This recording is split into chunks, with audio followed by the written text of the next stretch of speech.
sifat Allah tu esa, tiada yang melihat melainkan Allah.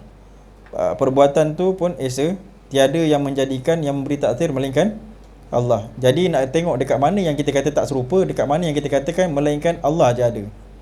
Jadi yang kita katakan ada tu seperti mana yang kita bahas tempoh hari, yang kita katakan Allah tu manusia tak bersifat, kita kata manusia tu dipersifatkan, manusia tidak melihat, manusia tu diperlihatkan. Jadi manusia tu tidak diperbuat, manusia tu tidak membuat, dia tu diperbuatkan. Itu bahas tu dekat mana? Itu bahas tu dekat wahdaniyah. Bahas yang kita kata manusia, sifat manusia tak sama dengan sifat Allah, bahas tu dekat mana? Mukhalafatuhu ta'ala lil hawadith. Adapun persalahan Tuhan dengan yang baharu pada zatnya itu, iaitu sesungguhnya zat Tuhan bukan ia jirim dan bukan ia arad. Bukan ia jirim dan bukan ia arad. Tiada sekali-kali zatnya berdarah daging, bertulang dan bukan jenis leburan. Bukan juga jenis tumbuh-tumbuhan, dan tiada ia di dalam pihak ni kiri kanan atas bawah ya. Dan tiada baginya pihak tiada di dalam pihak pun tak ada, dan tiada baginya pihak. Maksudnya Allah tu tidak berada di dalam apa yang dikatakan pihak. Maksudnya dia bukan di dalam belah kanan ataupun di dalam belah kiri. Dan Allah sendiri bukannya di luar pihak sehingga Allah ada kiri dan kanan. Faham tak? Okay, sekarang macam ni di sana kiri, di sana kanan. Kiri lah, kiri tuan-tuan kan. Kiri, di sini kanan tuan-tuan. Saya kalau saya pindah sebelah sini, saya berada di dalam belah kiri tuan-tuan. Kalau saya berada dekat sini, saya berada di dalam belah kanan tuan-tuan. Boleh nampak?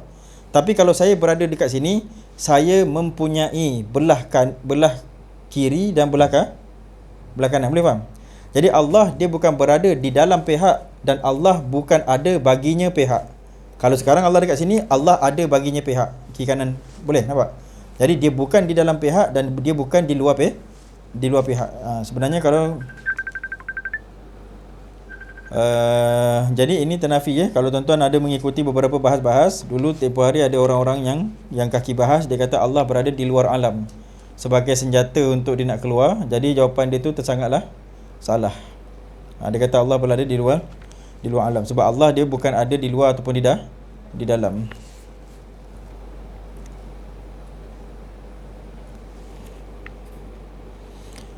Mana tadi? Tiada baginya pihak, tiada ia di dalam tempat, dan tiada ia di dalam masa. Bersalahan Tuhan dengan baharu pada sifatnya itu, iaitu bersalahan Tuhan dengan yang baharu. Maksudnya Allah tak sama dengan yang baharu, bariskannya tulis makhluk. Kalau orang tanya yang baharu itu apa? Yang baharu itu ialah makhluk. Makhluk tu apa? Makhluk tu ialah alam. Alam tu apa? Alam tu ialah selain daripada Allah. Jadi bila kata makhluk je, itu selain daripada Allah. Jadi kalau kita kata Allah tu berada dia kata Allah tu berada di luar alam, dia kata. Jadi kita tanya dia, di luar tu dia kata, dengar alam tu makhluk, boleh faham tak? Alam tu makhluk. Okey, kiri kanan atas bawah itu semuanya alam. Boleh faham? Okey, sekarang orang ni cakap Allah berada di luar alam.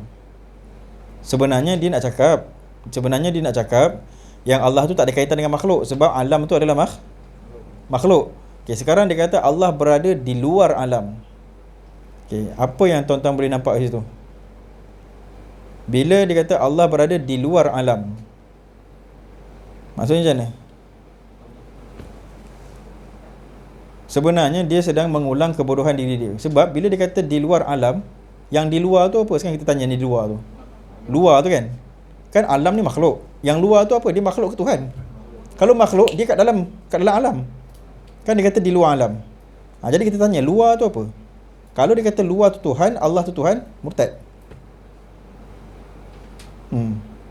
Maksudnya kalau dia kata, bukan, kalau dia tak payah cakap Allah, luar tu Tuhan. Kalau dia kata luar tu qadim, Allah tu qadim. Sebab alam tak qadim. Itu sebenarnya pahaman Wahabi ni memang bahaya sebenarnya. Sebenarnya kita nak bahas dengan dia pun bahaya. Sebab kita kalau ada kasih sayang, tak nak bahas dengan dia. Sebab kalau kita bahas, murtad kejap lagi. Faham tak? Kalau kita bahas, tanya-tanya macam ni, macam mana dia nak jawab? Dia mesti nak menang. Kalau dia cakap alam tu qadim, kalau dia cakap luar tu adalah qadim, arah luar daripada alam tu adalah qadim, dia murtad kat situ juga. Jadi sebenarnya kita ni kadang-kadang berfikir tak nak bahas tu sebenarnya pasal apa? Sebab kesian. Kalau bahas kejap lagi habis amalan dia.